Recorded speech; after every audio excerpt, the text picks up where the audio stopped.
Encuentro ULS, Política, Economía y Sociedad. Nos adentramos en las discusiones que definen nuestro mundo, con invitados especiales y expertos en el campo. Encuentro ULS, una mirada profunda sobre los desafíos y oportunidades de nuestra sociedad. El fenómeno de la emigración es abundantemente antiguo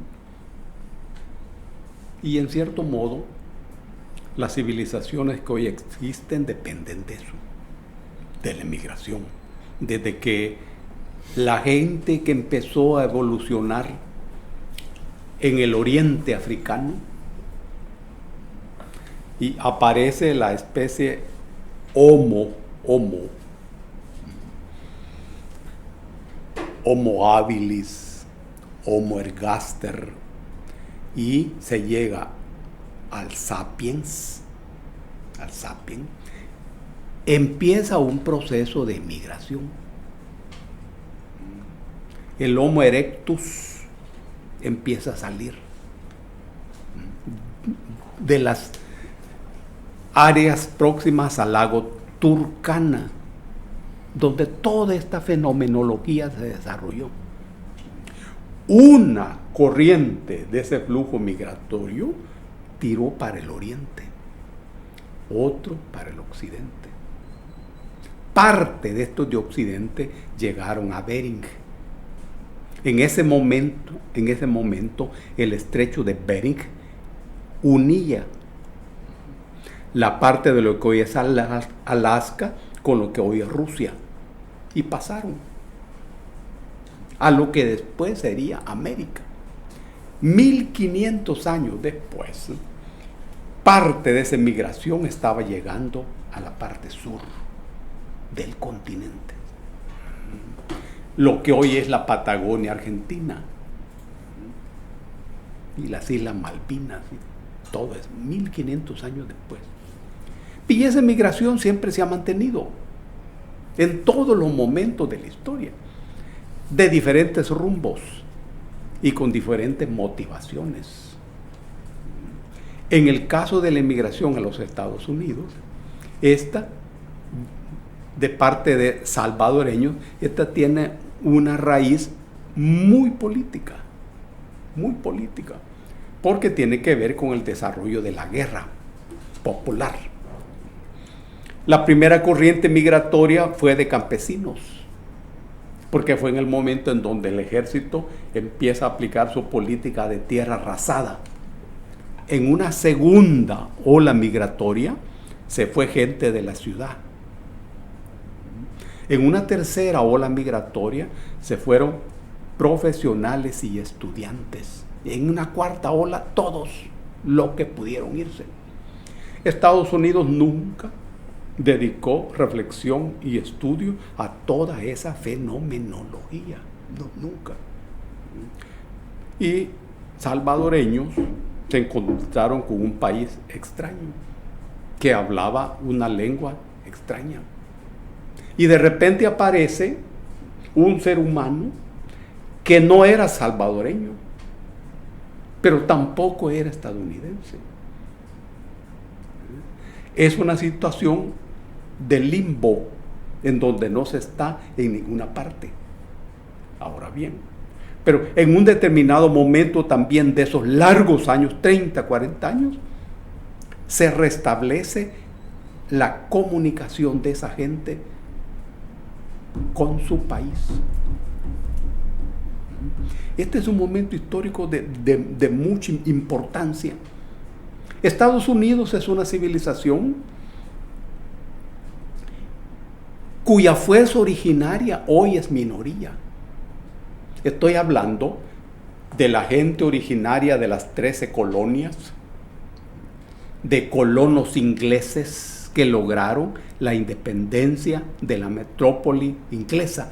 Esa era y es una minoría de minorías que lentamente va desapareciendo. Y el resto de la población estadounidense, que no tiene sus raíces en los Estados Unidos, es la parte de la población que va creciendo y se va desarrollando. En pocos años, esa población estadounidense originaria será totalmente una minoría. Y la mayoría estará integrada por los emigrantes latinoamericanos, que son de diferentes países, europeos y asiáticos. La mayoría de la población va a venir ahí. En el caso de nosotros, los salvadoreños, en los Estados Unidos somos más de 3 millones. Y en aumento. Sí, más de 3 millones. Que no encuentran su lugar en la sociedad estadounidense. Estados Unidos es simplemente un lugar de trabajo. Porque las oligarquías dominantes estadounidenses carecen de la suficiente inteligencia que les indique que para su supervivencia deben integrar a esta gente a todas las formas de vida de ese imperio. No logran entender eso. Y entonces esa parte de la población estadounidense solo encuentra su identidad en su relación con su país de origen. Esta es una cosa muy importante y forma parte de la psicología de todos los emigrantes en cualquier parte del mundo. La lógica del sentido del emigrante es el vínculo con la sociedad de donde partió. El emigrante debe ser una persona exitosa, victoriosa. El que es emigrante nunca rompe su hilo que lo amarra al país de origen, donde nació y desde donde se movió. Esta es una psicología muy propia del emigrante. Y la sociedad estadounidense carece de las condiciones para asimilar e integrar plenamente a toda esa gente en su modus vivendi. De tal manera que una característica contemporánea es la vinculación de los salvadoreños con su país de origen. Ahora bien, esto significa participar en la economía y participar en la construcción del poder. Está pendiente el diseño de la cultura, pero eso va caminando de manera imperceptible,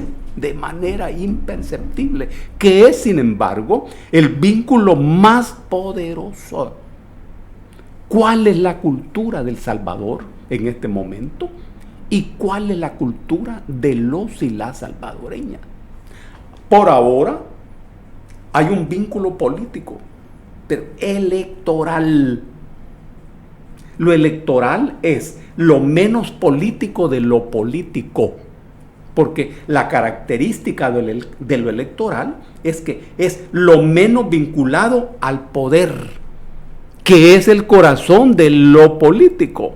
Lo electoral aparece vinculado al gobierno, que no expresa en ninguna parte el poder, pero puede estar en el camino. Los emigrantes salvadoreños en los Estados Unidos tienden a participar más activamente en la vida electoral de su país.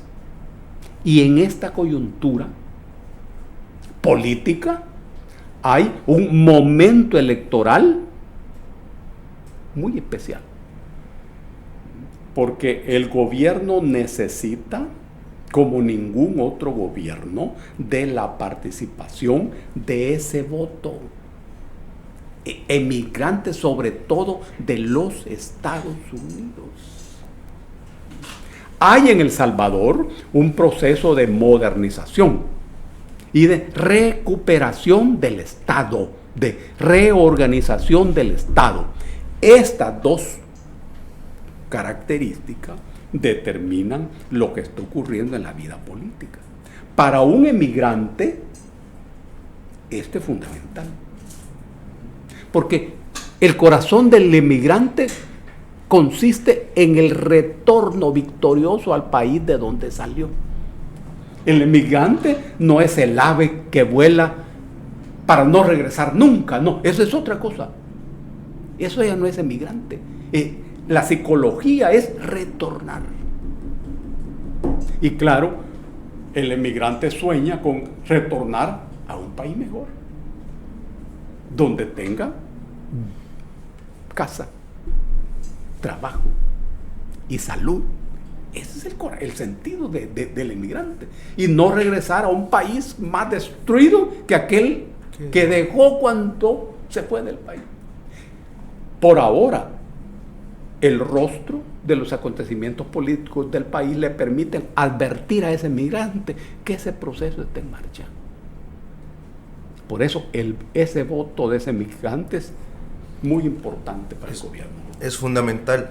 Citando a Diario La Huella, dice: el pasado domingo, funcionarios del Viceministerio de Diáspora y Cancillería estuvieron en un encuentro con salvadoreños radicados en Los Ángeles, en Estados Unidos, quienes de forma al unísono pedían la reelección del presidente Bukele para otro quinquenio, y dice de que esto es muestra de la confianza que está dando el mandatario ante los salvadoreños. ¿Por qué traigo la cita a colación? La diáspora está hablando. La diáspora se expresa por diferentes grupos de redes sociales, por diferentes acontecimientos, y ellos aseguran que son parte de este desarrollo y momentos que vive en el país, demandan esa identidad. Ahora bien, me parece de que curioso de cómo la organización y cómo el vivir en un país de primer mundo, que lo es los Estados Unidos, les ha ayudado para ver de otra forma, que quizás los salvadoreños no la podemos ver, porque conversábamos hace poco con alguien que vive en Vancouver, pero ahí es Canadá, pero igual, es básicamente lo mismo. Y me decía de que no, nosotros apoyamos al gobierno actual porque está haciendo las cosas en un proceso de reordenamiento de la casa.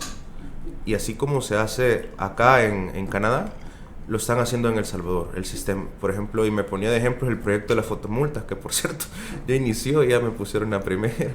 Entonces, básicamente todo eso que quizás nosotros, porque estamos en casa, no lo logramos ver, ellos sí lo logran ver. Ellos sí pasaron por un proceso de readaptación, donde cuando botaron su primera basura le pusieron su primer ticket allá. Y ahora aquí lo están haciendo. Si te ven en la calle, botas algo y te ve el CAM, vas al ticket. Y quizás eso no nos está gustando, o no lo sé. Pero la diáspora dice de que ellos ven un país en desarrollo. Eso es su sentir. Es importante saber cómo los emigrantes salvadoreños entienden El Salvador en este momento. Me interesa. ¿Cómo lo entienden? Que va más allá de cómo lo miran. En todo caso, los inmigrantes han de saber que es más importante entender que mirar. En todo caso, es observar la realidad. Se necesita que ellos entiendan qué es lo que está pasando aquí. Porque lo que se está construyendo en El Salvador no es un Estados Unidos en chiquito, no. Ni un Canadá en chiquito, no. Estados Unidos es un imperio decadente. Y como todo imperio, los imperios aprenden a vivir de los recursos de los demás. Es la característica de los imperios. Así pasaba con Roma. Roma vivía de los recursos de todos los demás. Por eso necesitaba tener tropas en España, en África y en Asia. Y el oro, la plata, el marfil de todos esos lugares iban en barco a Roma. Eso mismo ocurre con los Estados Unidos y también con Europa. En la medida que los países se independizan, esos recursos ya no llegan. Inglaterra es el ejemplo más dramático de eso. Inglaterra, una isla de 275,000 kilómetros cuadrados. pero fue dueña de la India, que tiene una extensión de más de 3.285.000 kilómetros cuadrados. Todo lo que le llegaba de la India, además de todas sus colonias en África, empezando por Sudáfrica. Cuando todos esos países se independizaron, Inglaterra empezó a caer, a hacer lo que oyes. Lo que oyes. En Estados Unidos el proceso es similar. Entonces, no se trata de organizar ni construir una sociedad parecida a la de los Estados Unidos. No, es que ese es un mundo decadente, un mundo enfermo. No se trata de eso. Incluso el mismo proceso de modernización no transitará por los mismos caminos. Porque nosotros como países no dependemos de lo que nos robamos en otro país, como hace los Estados Unidos. No. Nosotros no practicamos el pillaje, como hace Estados Unidos, ni el robo, como hace Estados Unidos. No. Por eso el diseño del mundo que se construye y que necesitamos construir parte del buen uso de los recursos que aquí hay, sobre todo del recurso humano, y de la inteligente construcción de las relaciones internacionales más convenientes. De eso se trata. Ahora bien, el Estado de El Salvador, ¿qué es lo que se está recuperando? No es el mismo Estado imperial de los Estados Unidos, absolutamente que no. El Estado de los Estados Unidos basa su eficiencia en un ejército distribuido en todo el planeta. Pero eso hoy ya no lo puede mantener, nosotros no. Nosotros basamos la posibilidad de nuestro futuro, en primer lugar, en las más cordiales relaciones con todos los países de Centroamérica. Honduras es el país geopolíticamente más importante para nosotros. Es Honduras. Estados Unidos es el toro que hay que torear. Esa es otra cosa. Honduras es geopolítico el más importante. Y el presidente lo ha dicho de que incluso el ministro de Hacienda también ha respaldado esas posiciones que nuestros socios comerciales como país es Centroamérica. Claro. Son esos mercados. Nicaragua, un país poderoso, organizado. Guatemala, amigos cercanos. Con los Estados Unidos también relaciones muy amigables. Pero es que nunca un gigante es amigo de un chiquito. No. Los emigrantes salvadoreños en los Estados Unidos deben entender eso muy bien. Que los intereses de un gigante no son jamás los intereses de un pequeño como nosotros. Lo que nos caracteriza a nosotros y debe caracterizarnos es el amplio despliegue de nuestra inteligencia, de tal manera que construyamos una red de amigos en todo el planeta. Los primeros amigos de los amigos en Centroamérica. De ahí nacimos. Y solo una brutal política de las oligarquías locales destruyó el sueño de Francisco Morazán, que es el hondureño más salvadoreño y el salvadoreño más hondureño. Los emigrantes en los Estados Unidos no han de pensar que se está construyendo un mundo como el estadounidense. Jamás de los jamases. No. Se está construyendo un mundo como El Salvador. Moderno, eso sí, con desarrollo, eso sí, pero sin guerreros, sin ejércitos ocupando ningún territorio, no, sin robarle el petróleo a ningún país, no, amigos, que estamos construyendo amigos en todo el mundo, incluyendo, por supuesto, a los Estados Unidos. Sí.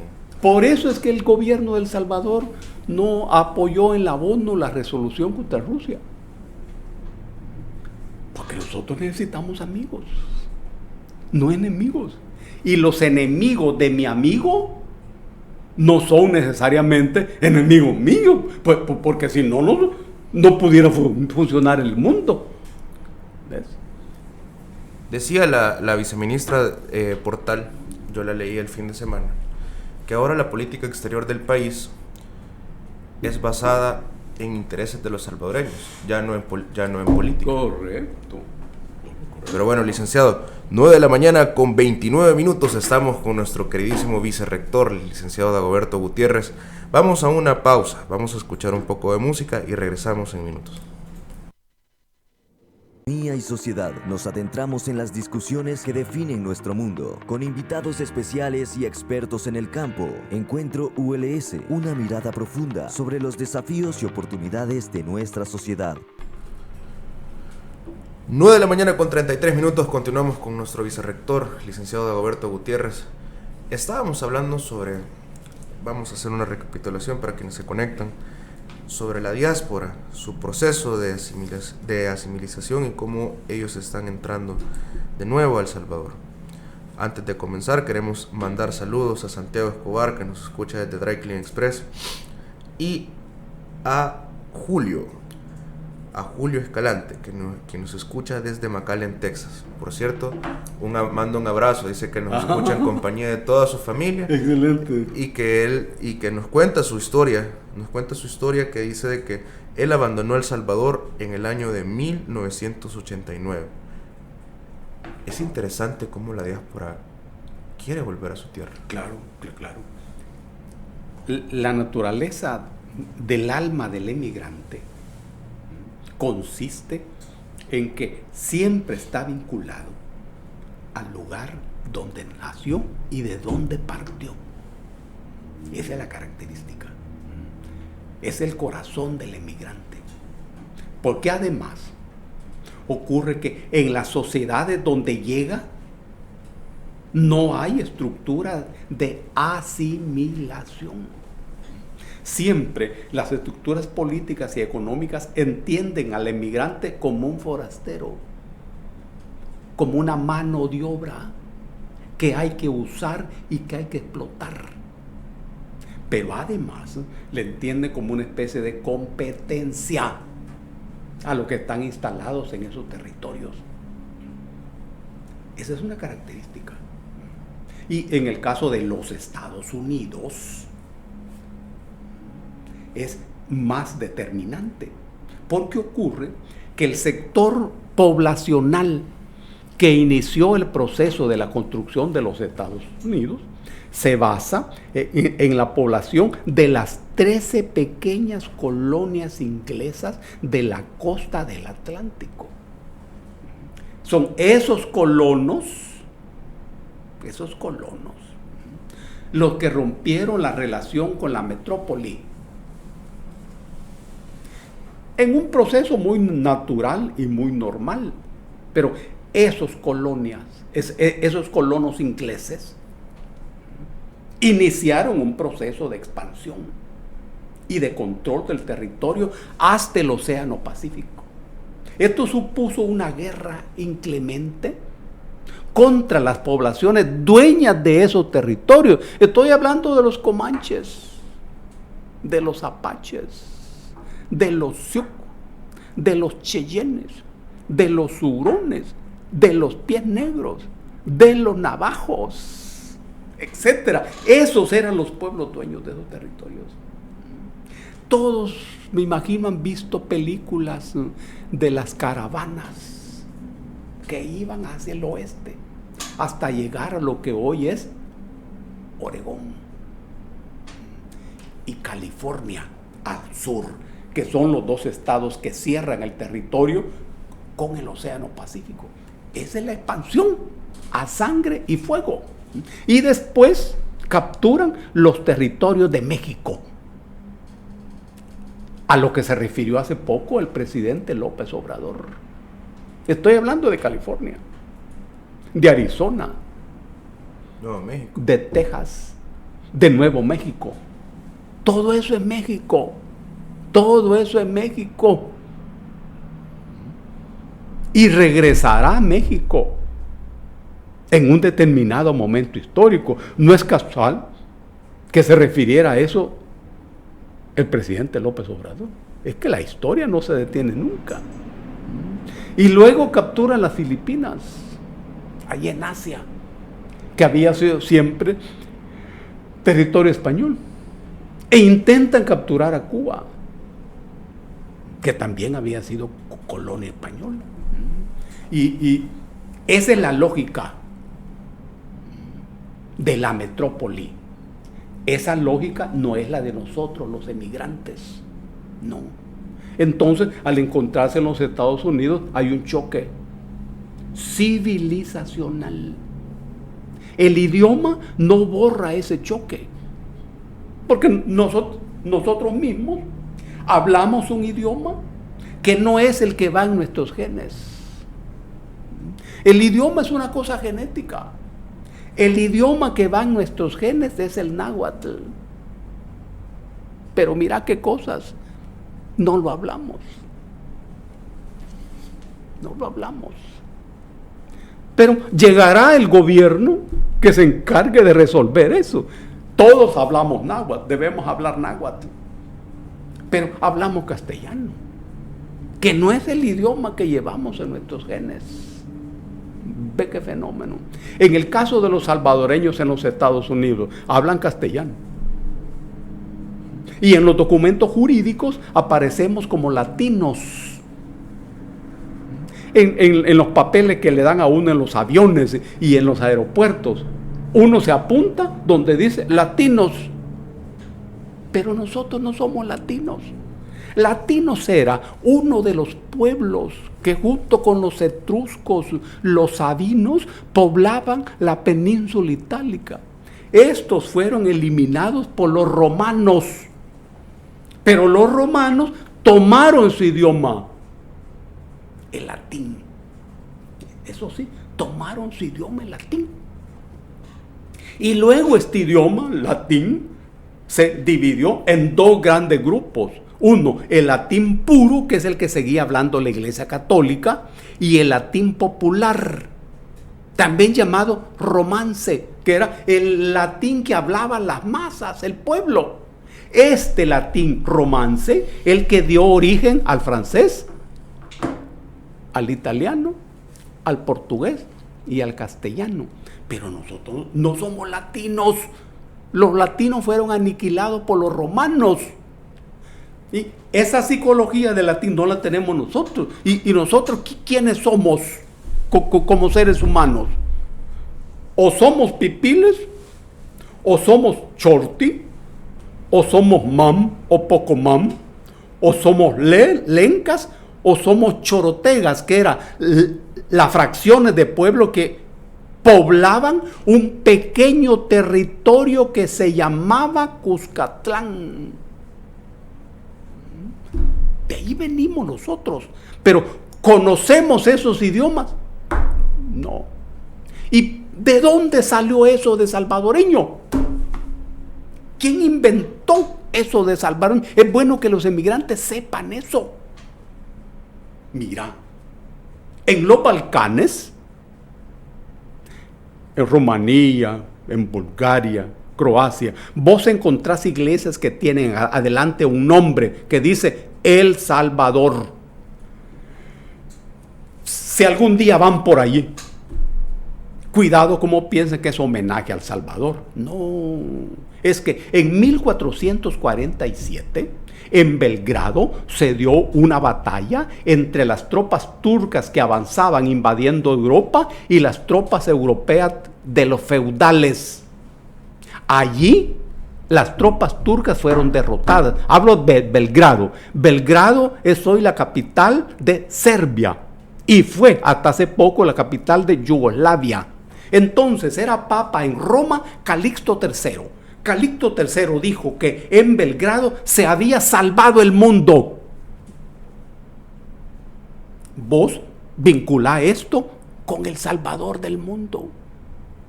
¿Quién usó la figura? Calixto III. 4 años después, Calixto III ordenó construir iglesias en los Balcanes en honor al divino Salvador del mundo. ¿Estás vinculando eso con la fiesta de agosto? ¿Te das cuenta que eso no es decisión nuestra? Fueron los europeos. Bueno, 40 o 50 años después, España manda una expedición a la India. Y Cristóbal Colón, que entendía que siendo el planeta redondo, si salgo del occidente, llego al oriente. Eso era correcto. Pero se topó en la ruta con un inmenso continente, que en ese momento fue las Bahamas. Las Bahamas. Una parte de las Bahamas se llama Guanacavives. Es una pequeña islita. A esa pequeña islita Cristóbal Colón le llamó San Salvador, porque era el nombre que tenían las iglesias que se estaban construyendo en Belgrado en ese momento. Mirá de dónde viene el nombre. Pero luego, en 1524, cuando nos invaden los malditos invasores españoles por el río Paz, junto con gente armada de los quichés y los cachiqueles, los pipiles le hicieron guerra de guerrilla. Y los españoles solamente fundaron un pueblo que le llamaron San Salvador. Mira la historia. Hasta 1915, cuando el gobierno de la época, que eran los Meléndez, los miembros de la dictadura Meléndez, que habían matado al presidente Manuel Enrique Araujo en 1913 en una conspiración, dieron un decreto de 5 artículos estableciendo que el nombre del país es El Salvador. Mira, ¿de dónde viene el nombre del país que vos tenés que amar y debes amar hasta la muerte? Viene de Europa. Por eso es que Salarrué, en la década del 50 del siglo pasado, presentó una pieza de correspondencia a la Asamblea Legislativa pidiendo que se le cambiara el nombre al país y que en lugar del Salvador se le llamara Cucatlán. Eso somos nosotros. Esta es la historia.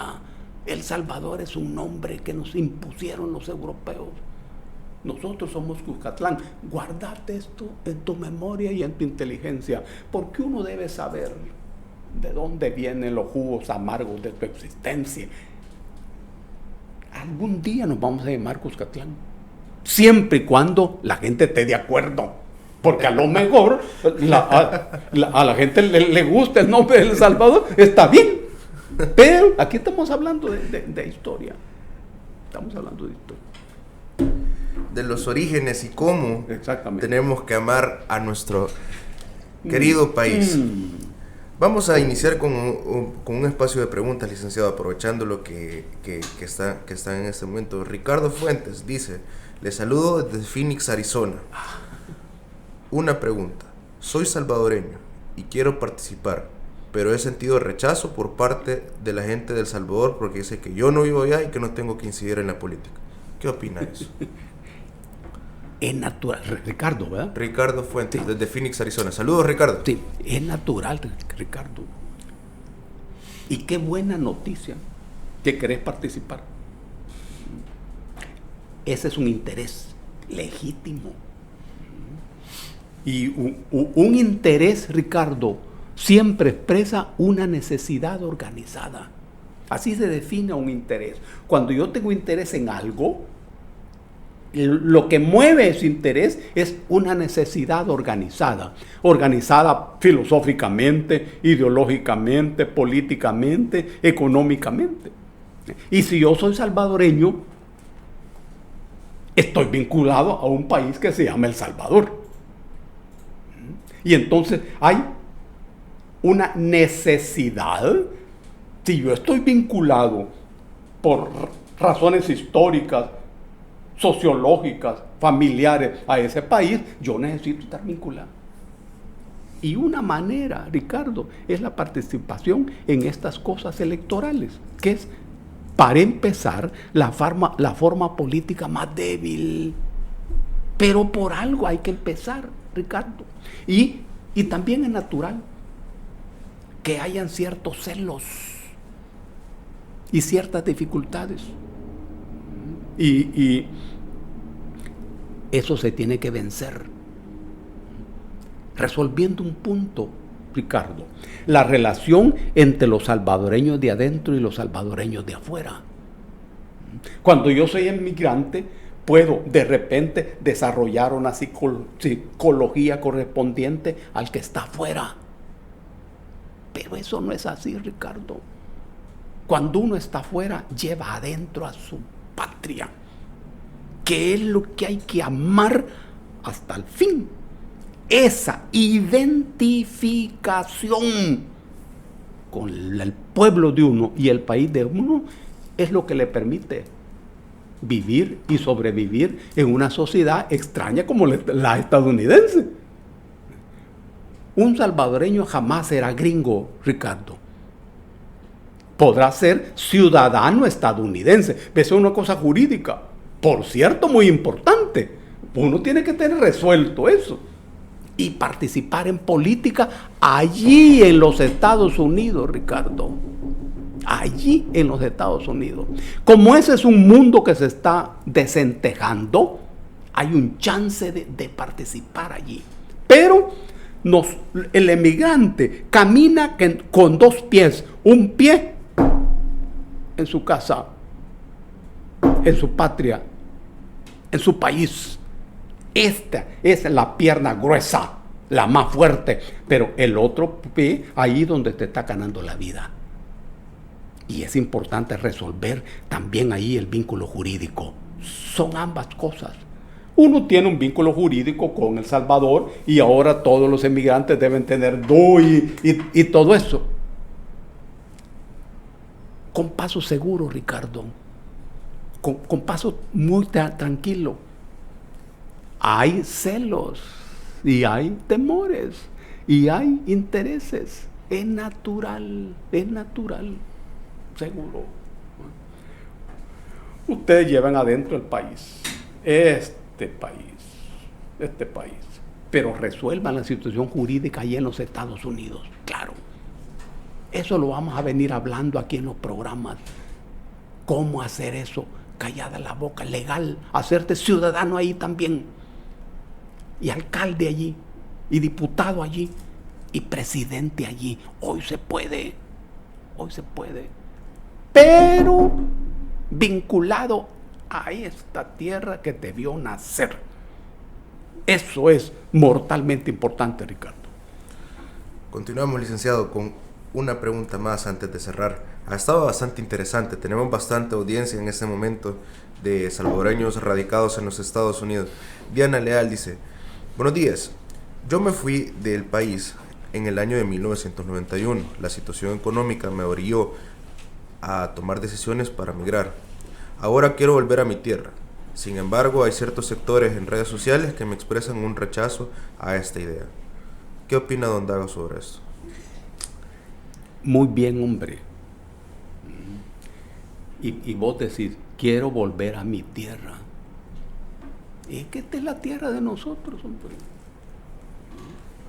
No tiene el esplendor que tienen las cosas en los Estados Unidos. Es que no somos Estados Unidos. No. Y no trabajamos para ser como los Estados Unidos. Tampoco. No.